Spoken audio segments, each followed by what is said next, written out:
রাজধানীর মাছের আড়তে উত্তাপ যেন কমছেই না। নদী নালা খাল বিলের পানি কমে যাওয়ায় দেশি জাতের যোগান বেড়েছে, কিন্তু এর সুফল পড়েনি দামে। নিষেধাজ্ঞা শেষে ইলিশের যোগান বাড়লেও দাম নাগালের মধ্যে নেই। আড়তে বিক্রি হচ্ছে ১.৫ থেকে ২,০০০ টাকা কেজিতে। মাঠের অলরাউন্ডার আমি, আর ঘরের অলরাউন্ডার টাইলক্স টয়লেট ক্লিনার।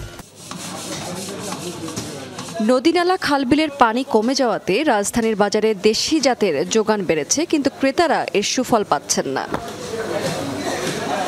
চাষের তেলাপিয়া এবং পাঙ্গাস ছাড়া ২৫০ টাকার নিচে মিলছে না অন্য কোনো মাছ।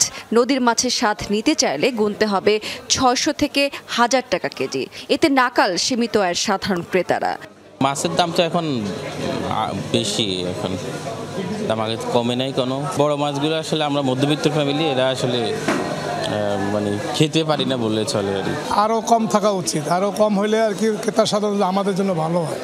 বিক্রেতারা বলছেন যে মাছ আহরণের পাশাপাশি পরিবহন এবং অন্যান্য খরচও বেড়েছে, যা যুক্ত হচ্ছে মাছের দামে।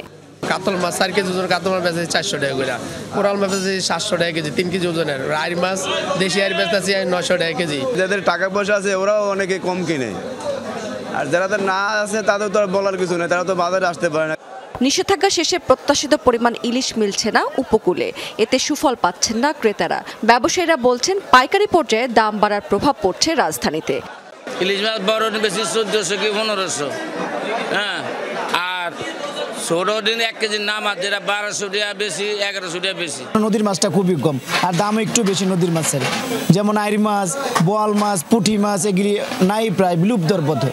পদ্মাপাড়ের মানুষের মন কিছুটা খারাপ, নদীর মাছ তাদের কিনতে হচ্ছে বাড়তি দরে। তবে চাষের মাছের দাম পড়তির দিকে। রুই মাছ আমাদের ১ কেজি এখন বর্তমানে ২৮০ টাকা বিক্রি করা যায়, ২ কেজি আলাদা ৩৫০ টাকা বিক্রি করা যায়, যেটা আগে ৪৫০ টাকা ছিল। মাছের দাম যেহেতু বেশি, তো দেশি মাছ কিনেই চলে যাব, কিন্তু সাগর এবং নদীর মাছ দাম প্রচুর বেশি। ব্যবসায়ীরা জানিয়েছেন শীতের দাপট বাড়লে বাজারে মাছের যোগান আরও বাড়বে। রাবেয়া স্মৃতি, যমুনা নিউজ।